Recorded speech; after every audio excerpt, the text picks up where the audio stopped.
Hello all of you, आप सभी लोगों के लिए क्लास 12 की फिजिक्स की क्लासों को पढ़ाना स्टार्ट कर दिया गया है। तो आप इन क्लासों को रेगुलर ज्वाइन करके क्लास 12 की फिजिक्स के सिलेबस को पढ़ना स्टार्ट कर दीजिए। आज की इस क्लास में हम आप लोगों को क्लास 12 के फिजिक्स के फर्स्ट पेपर से सबसे पहले चैप्टर को पढ़ाएंगे, कूलाम का नियम तथा वैद्युत क्षेत्र। इस चैप्टर में सबसे पहले हम ये पढ़ेंगे कि वैद्युत आवेश क्या होता है, अर्थात इलेक्ट्रिक चार्ज। तो चलिए इसकी अवधारणा को हम सबसे पहले स्पष्ट कर देते हैं, जिससे आप लोगों को वैद्युत आवेश की परिभाषा बहुत ही सरल शब्दों में याद हो जाएगी। आज से लगभग 2500 वर्ष पहले एक प्रसिद्ध यूनानी दार्शनिक ने देखा था कि जब अंबर नामक पदार्थ को ऊन से रगड़ा जाता है तो उसमें क्या होता है कि छोटी छोटी वस्तुओं जैसे कागज के टुकड़ों, तिनकों इत्यादि को आकर्षित करने का गुण आ जाता है। लेकिन 2000 वर्षों तक इस बात को कोई महत्व नहीं दिया गया। इसके बाद सन 1600 ईस्वी में इंग्लैंड के डॉक्टर गिलबर्ट ने अपने प्रयोगों के आधार पर यह पता लगाया कि अंबर नामक पदार्थ की भांति प्रकृति में कुछ ऐसे पदार्थ भी हैं जैसे गंधक, लाख, कांच इत्यादि पदार्थों को भी आपस में रगड़े जाने पर उसमें छोटी छोटी वस्तुओं जैसे कागज के टुकड़ों, तिनकों इत्यादि को आकर्षित करने का गुण आ जाता है। इससे ये हमें पता चला कि आवेश जो होता है वो पदार्थ का एक गुण होता है जिसकी उपस्थिति से वह वस्तुओं को आकर्षित करता है। तो यहाँ से आप लोगों को ये पता चल गया होगा कि जब दो पदार्थों को आपस में रगड़ा जाता है तो उनमें परस्पर आकर्षण का गुण उत्पन्न हो जाता है और पदार्थों के इस गुण को ही हम क्या बोलते हैं, वैद्युत आवेश बोलते हैं। ठीक है, अब यहाँ पर हम आप लोगों को वैद्युत आवेश की परिभाषा एकदम सटीक शब्दों में अगर कहने के लिए बोलें तो आपको क्या कहना है कि आवेश पदार्थ का वह गुण है जिसकी उपस्थिति से वह वस्तुओं को क्या करता है, आकर्षित करता है। इसको क्या बोलते हैं, वैद्युत आवेश बोलते हैं। वैद्युत आवेश को हम क्यों अक्षर से प्रदर्शित करते हैं, स्मॉल क्यू अक्षर से। ठीक है, और क्यू बराबर हमने पढ़ा है IT होता है। क्या पढ़ा है, क्यू बराबर IT, अर्थात जो आवेश होता है, आवेश होता है, I का मतलब क्या है, धारा। आवेश जो होता है वो धारा और T क्या है, समय। धारा और समय का गुणनफल होता है, अर्थात वैद्युत आवेश जो होता है वो धारा और समय का गुणनफल होता है। अगर आवेश के मात्रक की बात करें तो धारा का मात्रक होता है एम्पियर और समय का मात्रक होता है सेकंड, तो इसका मात्रक हो जाएगा एम्पियर सेकंड। और इसका दूसरा मात्रक कौन सा होता है, कूलाम। और अगर इसके विमा की बात करें तो इसकी विमा हम निकाल सकते हैं आराम से। एम्पियर की विमा ए होती है और सेकंड की विमा आपकी कितनी होती है, T होती है। तो इसकी विमा कितनी हो जाएगी, AT हो जाएगी। अब यहाँ पर हम ये बात करेंगे कि वैद्युत आवेश के प्रकार, वैद्युत आवेश कितने प्रकार के होते हैं। तो वैद्युत आवेश जो होते हैं वो दो प्रकार के होते हैं। पहला होता है आपका धन आवेश। कौन सा होता है, धन आवेश, अर्थात पॉजिटिव चार्ज। और दूसरा आवेश होता है आपका ऋण आवेश, अर्थात नेगेटिव चार्ज। अब धन आवेश और ऋण आवेश को किस प्रकार हम परिभाषित करेंगे, अगर आपको हम ऐसे समझा देंगे तो नहीं समझ पाओगे। इसके लिए सबसे पहले हम पदार्थ के बारे में बताते हैं, परमाणु के बारे में बताते हैं, उसके बाद अब इस धन आवेश और ऋण आवेश को बहुत ही सरल शब्दों में समझ जाओगे। ठीक है, आप लोगों को हम धन आवेश और ऋण आवेश की अवधारणा को एकदम डिटेल से समझा देते हैं। आप कभी भी नहीं भूलोगे कि धन आवेश और ऋण आवेश क्या होता है। सबसे पहले हम ये जानते हैं कि कोई जो पदार्थ होता है वो किससे मिलकर बना होता है, वो हमारा परमाणुओं से मिलकर बना होता है। किससे मिलकर बना होता है, परमाणुओं से मिलकर बना होता है। परमाणु के केंद्र में क्या पाया जाता है, नाभिक पाया जाता है। अब जो नाभिक का निर्माण होता है वो उसमें उपस्थित प्रोटॉन और न्यूट्रॉन के योग से होता है, अर्थात किसी भी परमाणु में नाभिक का निर्माण उसमें उपस्थित प्रोटॉनों की संख्या और न्यूट्रॉनों की संख्या से होता है। अब यहाँ पर हम बताएं तो प्रोटॉन पर जो होता है वो धनावेश होता है और न्यूट्रॉन हमारा विद्युत उदासीन होता है। लेकिन इस नाभिक के बाहरी कक्षाओं में कुछ कण जो है वो चक्कर लगाते रहते हैं। उन कणों को हम क्या बोलते हैं, इलेक्ट्रॉन बोलते हैं। इलेक्ट्रॉन पर जो हमारा चार्ज होता है वो कैसा होता है, वो हमारा ऋण आवेश होता है, अर्थात निगेटिव चार्ज होता है।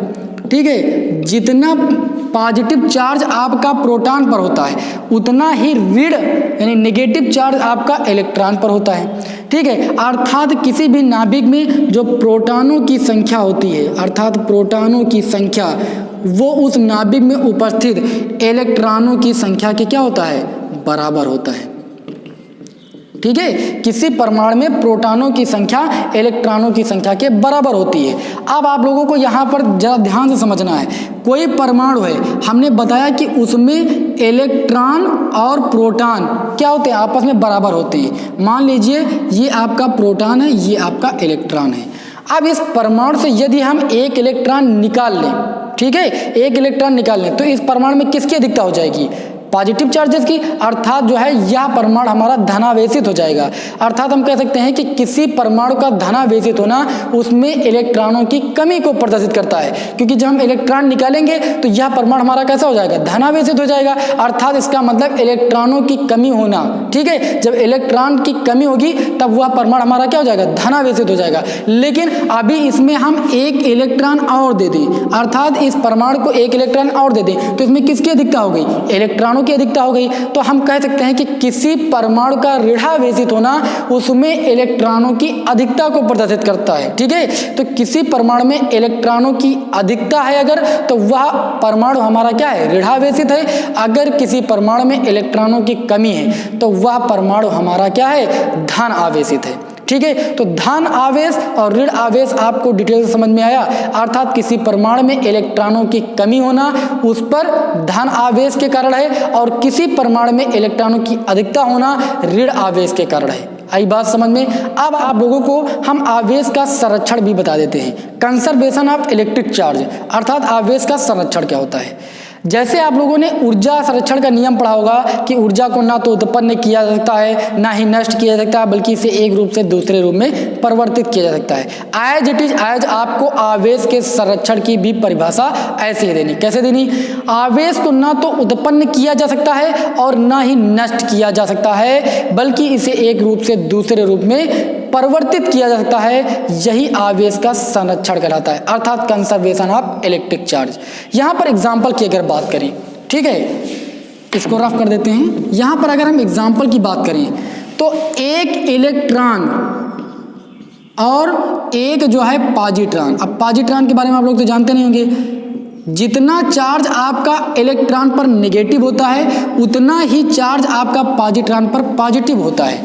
जब हम इलेक्ट्रॉन को पॉजिट्रॉन से संयोग कराते हैं तो क्या होता है कि ये एक दूसरे का विनाश कर देते हैं और इसके स्थान पर दो गामा फोटॉनों की उत्पत्ति हो जाती है।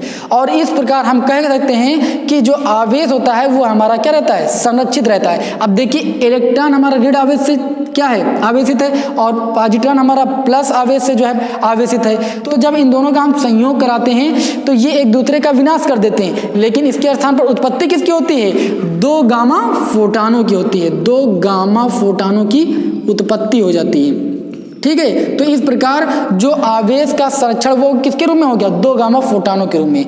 अर्थात आवेश हमारा दो गामा फोटॉनों के रूप में क्या हो गया, संरक्षित हो गया, ठीक है। तो ये था आपका आवेश का संरक्षण। आई बात समझे। अब यहां पर हम ये जान लेते हैं कि मूल आवेश क्या होता है, अर्थात फंडामेंटल चार्ज। मूल आवेश प्रकृति में पाया जाने वाला वह छोटा से छोटा आवेश जो किसी भी आवेशित कण पर हो सकता है, वह हमारा कहलाता है मूल आवेश। मूल आवेश को जो है हम स्मॉल ई से प्रदर्शित करते हैं। किससे प्रदर्शित करते हैं, स्मॉल ई से प्रदर्शित करते हैं। इसकी वैल्यू होती है 1.6 × 10⁻⁻19, ठीक है। तो आप समझ गए होंगे कि मूल आवेश क्या होता है। मूल आवेश क्या होता है, प्रकृति में पाया जाने वाला वह छोटा से छोटा आवेश जो किसी भी कण पर हो सकता है, वह हमारा मूल आवेश कहलाता है। मूल आवेश को स्मॉल ई से प्रदर्शित करते हैं। इसका मान 1.6 × 10⁻⁻19 कूलम होता है। आई बात समझ में। अब यहां पर आप लोगों को हम बता देते हैं कि आवेश की परमाणुता या आवेश का क्वांटीकरण क्या होता है। आवेश की परमाणुता, आवेश की परमाणुता,